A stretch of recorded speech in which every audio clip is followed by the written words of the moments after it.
여호와께서 모세에게 말씀하여 이르시되 이 명수대로 땅을 나눠주어 기업을 삼게 하라. 수가 많은 자에게는 기업을 많이 줄 것이요 수가 적은 자에게는 기업을 적게 줄 것이니 그들이 계수된 수대로 각기 기업을 주되 오직 그 땅을 제비 뽑아 나누어 그들의 조상 지파의 이름을 따라 얻게 할지니라.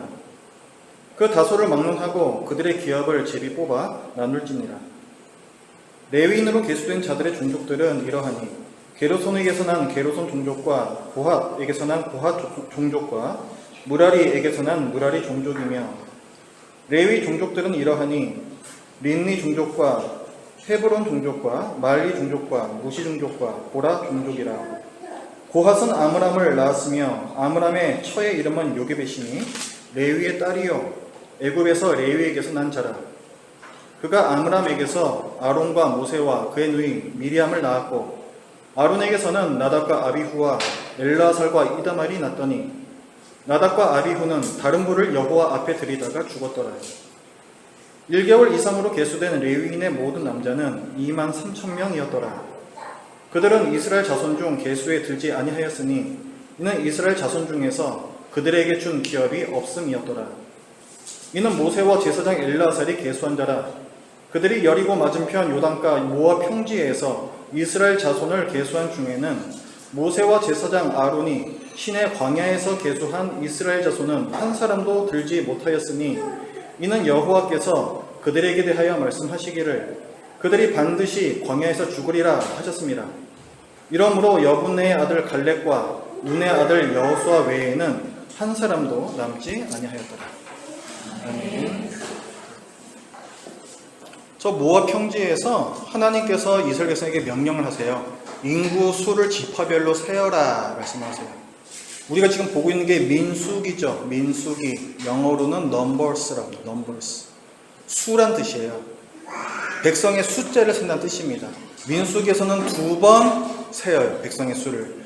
한 번은 어디서 세웠냐면은 시내 산으로 왔잖아요. 출애굽해서. 그 다음에 가나안 땅에 들어가려고 쭉 올라오죠. 정탐꾼을 보내죠. 그렇죠? 시내산 있는 쪽에서 한번 셉니다. 시내산. 왜 세겠어요? 이제 전쟁을 할 거니까. 전쟁에서 그 땅에 들어가야 되니까 군대 수가 몇 명이나 되나 한번 세어보게 하신 거예요. 지파별로. 그런데 그때 세웠는데 그 가데스라는 쪽에서 정탐꾼을 보내는데 불순종하는 바람에 못 들어간 거예요. 그리고 지금 우리가 지금 아까 제가 읽은 본문 바로 앞에서 또 다시 한번 지파별로 숫자를 셉니다. 왜 세웠겠어요? 이제 가나안 땅에 들어갈 거니까. 그래서 세는 거예요. 군대 수가 몇 명이. 그게 첫 번째 이유고 또 하나 이유가 있어요. 53절 말씀을 보십시오. 53절 말씀 같이 읽습니다. 시작.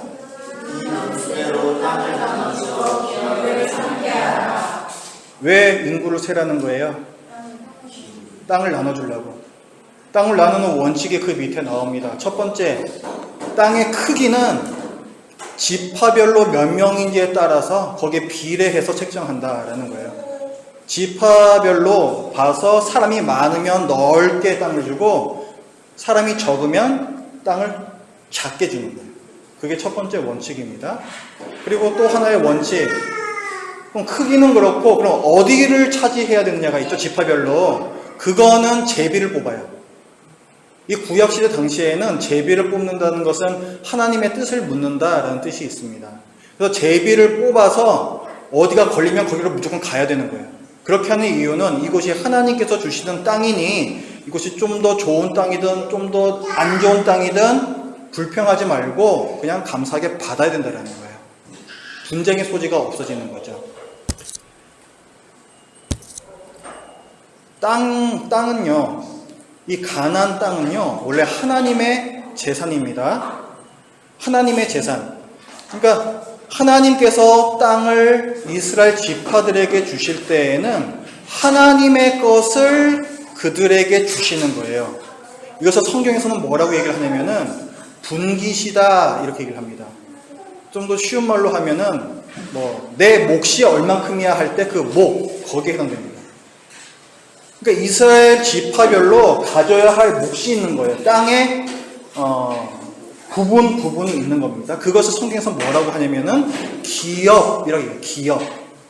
기업은 유산이라고 번역을 합니다. 유산은 뭐예요? 나의 부모님이 돌아가시면 그 중에서 이제 자식들이 그 유산 중에서 어느 정도씩 이렇게 나눠서 갖게 되죠. 몫이란 말이에요. 그런 의미가 들어가 있어요. 원래는 부모님의 것인데 내가 그걸 나눠가는 거죠. 마찬가지입니다. 이 땅도 하나님의 것인데 그것을 하나님께서 공유를 해주시는 거예요. 너희들이 갖다 써라 이렇게. 기업이라 합니다. 근데 오늘 본문에 보니까 이 땅을 기업으로 자기 것으로 받지 못하는 사람들이 나와요. 첫 번째는 레위 지파 사람들입니다. 57절부터 이제 그 말씀이 나오는데, 레위인들은 어떤 일을 합니까? 레위인들은 제사와 관련된 업무를 하죠. 그러니까 종교적인 업무를 하는 거예요.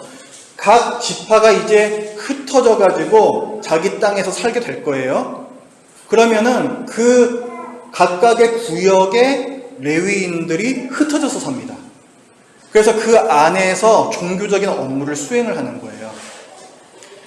그러니까 레위 지파 사람들은 하는 일이 종교적인 업무이기 때문에 어떻게 먹고 사느냐? 하나님께서 규정을 주셨어요. 일반 백성들은 일을 해서 소득을 얻죠. 거기서 11조를 레위인들에게, 사실 하나님께 바치는 거예요. 그러면 그 중에서 일부를 레위인들이 가집니다. 그래서 생계를 유지를 하는 거예요. 그러니까 하나님의 소유가 된 것을 나눠 갖는 거기 때문에 레위인들은 그 기업이 땅이 아니라 하나님이라고 얘기를 하는 거예요. 그래서 이렇게 하는 이유는 레위인들이 제사나 이런 종교적인 업무에 전념할 수 있도록 하기 위함입니다. 그래서 이들에게는, 레위인들에게는 경작지, 논이나 밭이나 이런 것들을 주지를 않아요. 단지 그들이 살 성읍과 그 성읍 주위에 있는 들판, 이걸 줍니다. 들판은 왜 주냐면은 레위인들에게는 가축들이 또 있거든요. 가축을 풀을 뜯길 수 있는 그 초원, 그 들판까지 주는 거예요. 하지만 경작지, 땅을 갈아서 씨를 뿌리는 경작지는 주지 않습니다. 이 사람들이 땅을 기업으로 받지 못하고요. 또 땅을 얻지 못한 사람 한 부류가 나오는데, 출애굽했던 1세대들이에요. 출애굽했던 당사자들. 이들은 왜 못 들어가는가? 불순종의 죄 때문에 못 들어갑니다. 오늘 성경 말씀의 63절부터 65절까지 말씀을 보면은 갈렙과 여호수아를 제외하고는 나머지 당시에 출애굽했던 그 20세 이상의 사람들은 모두 가나안 땅에 들어가지 못한다라고 말씀을 해요. 갈렙과 여호수아는 왜 들어갈 수가 있을까요? 가나안 땅을 정탐하고 왔잖아요. 근데 갈렙과 여호수아만 그 땅 정말 좋다, 우리가 가서 싸우자, 우리 이길 수 있다 얘기했던 사람이 딱 그 두 사람이었어요. 그래서 이 두 사람만 가나안 땅에 들어가고 나머지 정탐꾼들과 그 지파들은 모두 다 죽는 거예요. 그러니까 이 가데스 바네아에서 정탐꾼을 보냈던 그 사건이 얼마나 중요한 줄 알 수가 있죠. 그것이 분기점이 됩니다. 순종했느냐 불순종했느냐, 그 분기점이 되는 곳이 바로 가데스 바네아라는 곳이에요. 자, 여러분, 지금 하나님께서 땅을 어떻게 논아가져라 하고 원칙을 주셨잖아요. 크기는 어떻게 하고 위치는 어떻게 하고. 이 원칙을 알려주신 시점이 언제입니까? 가나안 땅에 들어가서입니까? 가나안 땅에 들어가기 전입니까? 들어가기 전이죠. 좀 이상하지 않아요? 아직 가나안 땅에 들어가지도 않았고 전쟁도 한 번도 하지를 않았어요. 그런데 왜 땅을 어떻게 분배하라, 이 원칙을 알려주시는 걸까요? 김치국부터 마신다는 우리 속담처럼 진짜 그런 것처럼 보이지 않습니까? 자, 지금 어떤 상황이에요? 저 요단강 건너편으로 여리고 성이 보입니다. 여리고 성은 어떤 성이라고 성경에 써져 있어요? 굉장히 높고 벽이 두꺼운, 난공불락, 점령할 수가 없는, 점령하기가 불가능한 성이었다, 이렇게 기록을 하고 있죠. 그걸 지금 이스라엘 백성이 보고 있는 겁니다. 또 가나안 족속들은 당시 오늘날의 탱크라고 할 수 있는 철 병거들을 갖고 있어요. 이스라엘 백성 다 보병들이란 말이에요. 보병이 탱크하고 어떻게 붙습니까? 그리고 가나안 족속들은 또 어떤 사람들이에요? 정탐꾼들이 왜 겁먹고 왔어요? 거인들을 보고 왔잖아요. 엄청나게 큰 사람들이에요. 우리는 메뚜기와 같아. 이런 상황에서 하나님께서는 땅 분배의 원칙을 알려주고 계시다고요. 떡 줄 사람은 생각도 하지 않는데 김치국부터 마시고 있는 바로 그런 상황이 아니겠습니까? 지금 필요한 것은 도대체 뭘까요? 어떻게 하면 전쟁에서 이길 수 있을 것인가? 그 전략이 필요한 시점 아닐까요? 사실은 하나님께서 정확하게 그 목적으로 오늘의 본문, 이 말씀을 주신 겁니다. 앞으로의 전쟁에서 어떻게 승리할 수가 있는가? 어떻게 해야 땅을 차지할 수 있는가? 그것은 무기도 아니고 군사수도 아니라는 거예요. 전쟁에서 승리하는 첫 번째 전략, 거룩함과 정결함, 이것을 말씀하십니다. 우리가 상식적으로 생각할 때에는 전쟁에서 가장 중요한 것은 군사력일 것 같은데, 오늘 말씀에서 보면 이 군사수를 실제로 세잖아요. 그런데 레위 지파는 그 군사수에서 제외를 시킵니다. 싸울 때 군사수가 정말로 중요한 것이라면은 한 사람이 아쉬운 거죠. 레위인이든 뭐가 할 거 없이 다 칼 들고 싸워야 되는 거예요. 그런데 레위 지파는 적은 숫자도 아닙니다. 이 많은 레위인들을 다 병력에서 제외를 시켜버리세요. 무슨 뜻입니까? 전쟁 중에도 제사와 예배는 중요하다는 거예요. 제사는 뭐예요? 이스라엘 공동체 안에서 지어진 죄를 계속해서 해결해내는 거죠. 이스라엘 공동체를 거룩하게 만드는 거예요. 예배는 뭡니까? 우리는 하나님만 섬기는 거룩한 백성이다. 너네 이방인들과는 다르다. 이것을 보여주는 거죠. 거룩함이에요. 정결함이에요. 거룩함과 정결함으로 싸울 때 승리한다는 것을 말씀을 해주고 계십니다. 전쟁에서 승리하는 두 번째 전략, 믿음의 순종이라는 거죠. 지금 어떤 사람들이 가나안 땅에 들어갑니까? 갈렙과 여호수아처럼 하나님을 신뢰하고 믿음으로 순종한 사람만 들어갈 수 있다라고 말씀해 주고 계세요. 어떤 사람들은 가나안 땅에 못 들어가요? 출애굽했던 그 1세대처럼 하나님을 신뢰하지 못하고 불순종했던 사람들, 그 사람들은 가나안 땅에 들어가지 못한다라는 거예요. 이스라엘 백성이 언제 성공했었고 언제 실패했는지 그것을 오늘 본문은 알려주고 있습니다. 하나님을 신뢰하고 믿음으로 순종할 때에야 승리할 수 있다. 이것을 알려주시는 거죠. 지금 모세는 출애굽한 다음부터 이제 40년이 흐른 지금 이 시점에서 그동안에 있었던 일들을 회고하고 있습니다. 믿음의 순종에 가져왔던 이 승리를 돌아보면서 지금 가나안 족속과의 전쟁을 앞두고 마음이 약해진 백성들을 격려하고 있어요. 모세는 어떻습니까? 모세는 가나안 땅에 들어가요? 못 들어가요? 모세는 가나안 땅에 못 들어가요. 혈기를 한번 부렸다고 그것 때문에 가나안 땅에 못 들어갑니다. 지금 모세는 죽음을 바로 목전에 두고 있어요. 얼마 지나서 이제 죽습니다, 모세가. 그러니까 모세는 그걸 알고 있어요. 자기가 없을 때에도 과연 이스라엘 백성이 어떻게 싸워야 전쟁에서 승리해 줄 수 있는지 그것을 기록으로 남기고 있는 거예요. 하나님께서 왜 땅 분배의 원칙을 말씀을 하실까요? 이렇게 싸우면 땅을 차지하는 건 기정사실이라는 거예요.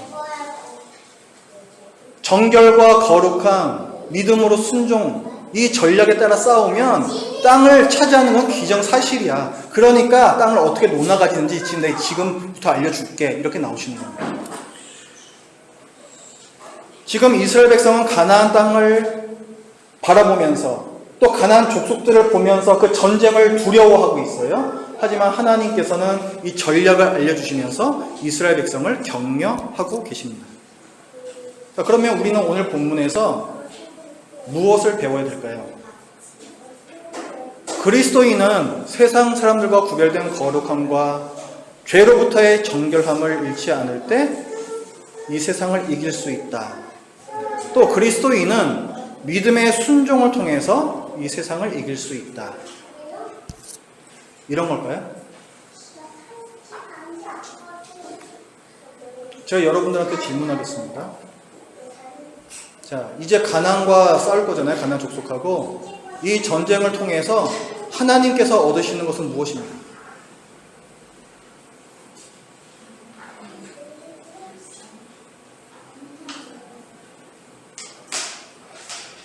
하나님께서 이 전쟁을 통해서 얻고 싶어 하시는 게 뭐예요? 가나안 땅입니까?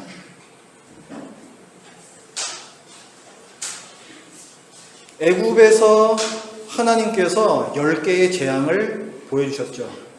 하나님의 능력이 얼마나 큰지 보여주셨습니다. 그것만 생각해도 그 가나안 땅을 차지하고 있는 가나안 족속을 쫓아내는 것은 그건 하나님께는 일도 아니에요. 온 우주의 주인이신 하나님께서 그까지 가나안 땅 그걸 못 차지해가지고 지금 이렇게 안달복달 하시는 걸까요? 그래서 이스라엘 군대를 투입을 해서 어떻게든 내쫓아라 이거를 지금 말씀하시는 걸까요? 가나안 땅이 정말로 그렇게 대단한 땅이라서 그거 정복하는 스토리를 창세기 그 아브라함 때부터 시작해서 민수기를 지나 신명기에 이르기까지 여호수아에 이르기까지 줄창 이렇게 말씀을 하시는 걸까요? 하나님의 관심은 가나안 땅이 아닙니다. 하나님께서는 하나님의 백성을 원하시는 거예요. 거룩하고 정결하며 믿음으로 순종하는 백성. 하나님의 땅에 어울리는 백성은 하나님을 왕으로 섬기는 백성이라는 거죠. 가데스 바네아에서 정탐꾼 보냈다고 그랬잖아요. 그때 이스라엘이 믿음으로 순종하지 못했습니다. 그래서 그 사람들이 가나안 땅에 들어가지 못한다라고 하나님께서 말씀하셨죠. 왜 그랬을까요? 또 광야에서 이스라엘이 하나님께 불평을 합니다. 그러니까 하나님께서 불뱀을 보내셔서 그들을 죽이세요. 왜 그러실까요? 발람의 꾀로 결국은 이스라엘 백성이 모압 여인들과 함께 우상 숭배를 하고 음행을 저지릅니다. 그때 하나님께서는 연병, 전염병을 보내셔서 수많은 이스라엘 백성을 죽이셨어요. 왜 그랬을까요? 거룩한 하나님의 땅에는 거룩한 하나님의 백성만 들어갈 수 있는 거예요. 하나님께 불순종하며 우상 숭배하며 정결치 못한 그런 사람들은 거룩한 하나님의 땅에 들어갈 수가 없습니다. 그 땅에 들어가게 되면 땅이 그들을 토해내게 돼요. 우리는 이런 본문을 보면 항상 땅에 관심을 가지기 쉬워요. 이스라엘 백성이 언제 가나안 땅에 들어갈까? 도대체 이 사람들이 어떻게 가나안 땅에 들어갈 수가 있는 것일까? 하지만 하나님의 관심은 하나님의 땅에 어울리는 하나님의 백성, 정결하고 거룩하며 순종하는 그런 백성을 만들어내는 데에 있습니다.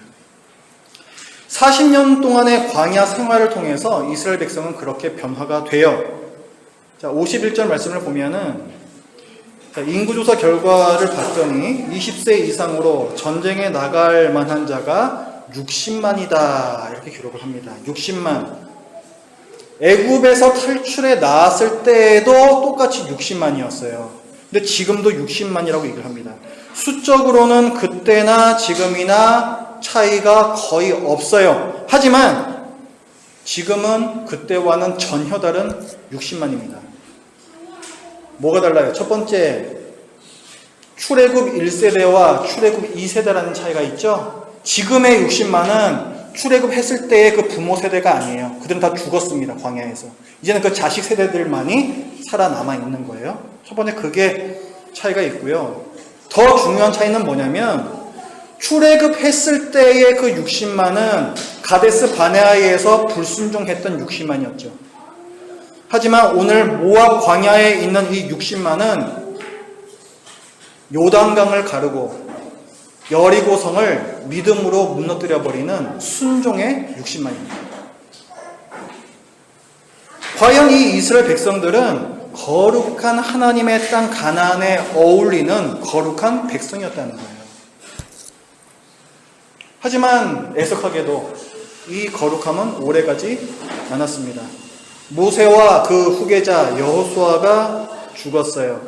그 세대들이 모두 늙어 죽습니다. 그러자 하나님께 불순종하는 세대들이 일어나요. 그것이 사사기의 말씀이죠. 이들은 우상을 숭배하면서 자기 보기에 좋을 대로, 자기 소견에 옳은 대로 행하기 시작합니다. 그래서 거룩하고 정결하며 믿음으로 순종하는 하나님 백성의 본질을 잃어버려요. 이렇듯 하나님의 거룩한 땅에 어울리지 않게 타락해버린 이스라엘 백성은 결국 가나안 땅에서 쫓겨납니다. 이것이 뭐예요? 북이스라엘 멸망과 남유다의 바벨론 유수 사건이에요. 거룩한 땅에 있을 수가 없는 거예요. 우리는 본질상 죄인이기 때문에 한계가 있습니다. 우리 힘으로는 거룩하고 순결한 하나님의 백성이 될 수 없어요. 이스라엘 백성이 거룩함과 정결함과 믿음의 순종으로 가나안 땅을 이제 차지하잖아요. 그것은 하나님께서 이 역사를 통해서 우리에게 알려주시는 하나의 교훈입니다. 우리가 흔히 천국이라고 말하는 하나님 나라에는 죄인은 들어갈 수 없다는 거예요. 오직 죄가 없고 거룩하고 정결한 사람, 늘 하나님을 신뢰하고 불순종의 죄를 저지르지 않는 사람만이 천국에 들어갈 수가 있습니다. 그렇게 보면 우리는 그 어느 누구도 가나안 땅, 이 천국에 들어갈 자격이 되지 않아요. 우리는 지난 한 주 동안 얼마나 하나님을 사랑하였습니까? 우리는 지난 한 주 동안에 얼마나 이웃을 사랑하였습니까? 내 마음속에는 하나님과 이웃을 사랑하는 마음이 더 컸습니까? 미워하며 욕하는 마음이 더 많았습니까? 우리는 지난 한 주에 이런 삶을 들고서 감히 거룩하신 하나님 앞으로 나아갈 수 있습니까?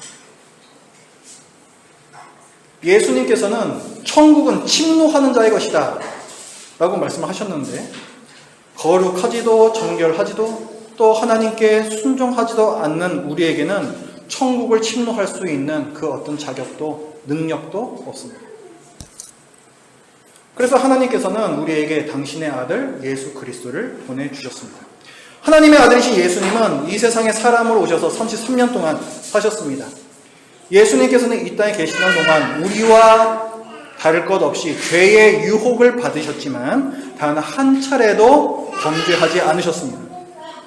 그리고 죄 없이 십자가에 죽기까지 하나님께 순종하셨습니다.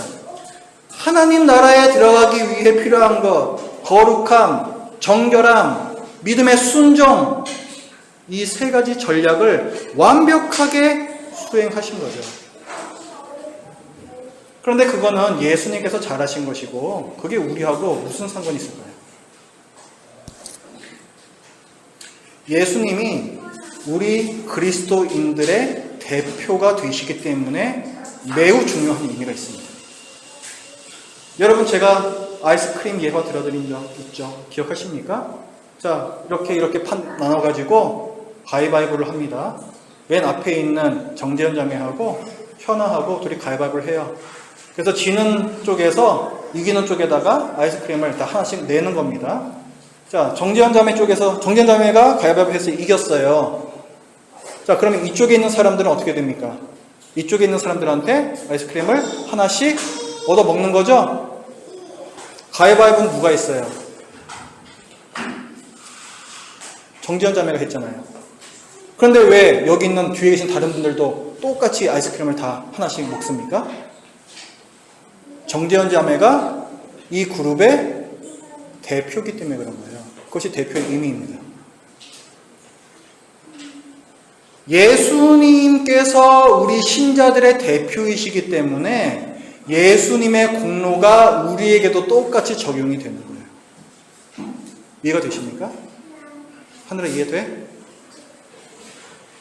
하나님께서는 예수님을 보시면서 우리를 거룩하고 정결하고 믿음으로 순종하는 나의 아들, 딸들이다 라고 인정을 해 주셨습니다. 로마서 5장 15절은 그것을 이렇게 얘기해요. 한 사람 예수 그리스도의 은혜로 말미암은 선물은 많은 사람에게 넘쳤느니라. 대표의 원리를 말씀을 하고 있습니다. 또 고린도 전서에서는 또 이렇게 얘기를 해요. 너희는, 우리를 말하는 거예요. 그리스도인들. 너희는 하나님으로부터 나서 그리스도 예수 안에 있고, 예수는 하나님으로부터 나와서 우리에게 지혜와 의로움과 거룩함과 구원함이 되셨도다. 아멘. 왜 우리가 거룩한가? 왜 우리가 의로운가? 왜 우리가 구원받았는가? 예수 그리스도 때문에 그렇다는 거예요. 우리의 대표가 되시기 때문에. 우리는 거룩하지도 정결하지도 않지만 우리의 머리 되시며 우리의 대표이신 예수 그리스도의 거룩함과 정결함이 너무나도 완벽하고 영원하기 때문에 하나님께서는 우리도 거룩하며 정결하다라고 선언해 주셨습니다. 우리는 늘 믿음으로 순종하면서 살지는 못해요. 하지만 우리의 대표이신 예수 그리스도께서 완벽하게 순종하셨으므로 하나님께서는 우리를 순종의 백성으로 여겨주십니다. 우리는 예수 그리스도로 인해 거룩한 하나님 나라에 걸맞는 하나님 백성이 되었습니다. 예수 그리스도는 죄인인 우리가 하나님 나라를 침노하고 정복할 수 있게 하시는 하나님의 신비한 전략이에요. 제가 아까 기업에 대해서 설명드렸죠. 기업, 우리가 받을 하나님 나라의 분깃이라고 말씀드렸습니다. 성경은 우리 신자들이 받을 기업에 대해서 수도 없이 얘기를 해요. 몇 군데만 보겠습니다. 사도행전 20장 말씀에 보면은 이렇게 얘기를 해요.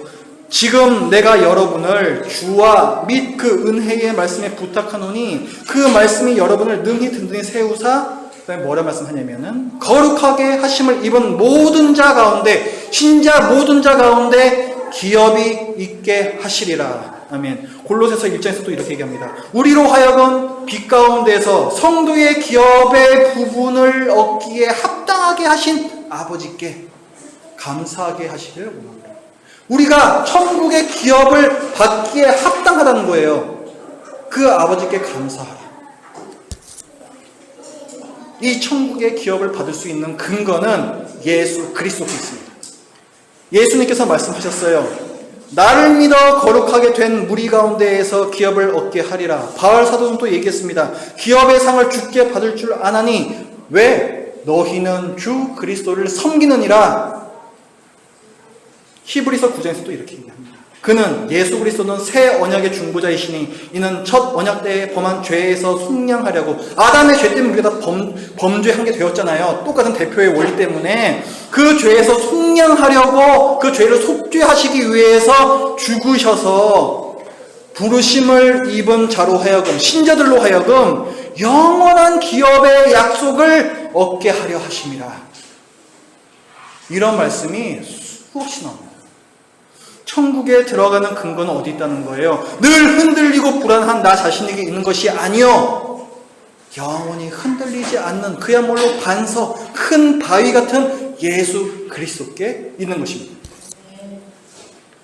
오늘 본문에서 전쟁을 앞두고 불안해했던 이스라엘에게 하나님께서는 땅 분배를 기정사실화 하셨습니다. 그리고 그것은 이스라엘에게 큰 위로와 격려가 되었죠. 마치 그것처럼 오늘 하나님께서는 매일매일 늘 내 욕심과 싸우고 세상의 가치관과 싸우며 때로는 그 앞에 무릎을 꿇어버리는, 과연 이런 애가 하나님의 백성인가? 나는 구원받았는가?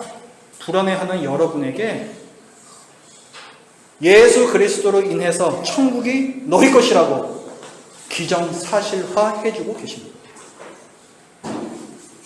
하나님께서는 이 시간에 여러분을 위로하시며 또한 격려해주고 계세요. 너희는 예수 그리스도 덕분에 거룩하고 정결한 자가 되었으니 거룩한 백성답게 살아내어라 말씀을 해주고 계십니다. 이 위로와 격려의 힘을 얻으시고 이번 한 주 실패하셨더라도 다시금 일어서셔서 앞으로의 한 주를 거룩한 하나님의 백성으로 살아내는 저와 여러분 되시길 바랍니다. 기도하겠습니다. 하나님 아버지, 주님께서 이루신 일들, 연약한 저희를 그저 이 세상에 내버려 두지 않으시고 하나님의 아들을 이 세상에 보내주셔서 저희 대신 순종케 하시는 그 공로를 감사합니다. 저희에게 하나님의 나라를 기업으로 주시기 위해 참으로 긴 이 시간 동안 여러 가지 우여곡절을 통해서 하나님의 뜻을 이루어내고 계시는 그 하나님을 찬양합니다. 저희들 자신을 바라보면서 절망하지 않도록 하여 주시고 저희를 그 피로서 덮으신 예수 그리스도만을 바라보며 저희들 다시금 격려받아 이 한 주를 살아내는 우리 모두 되게 하여 주시옵소서.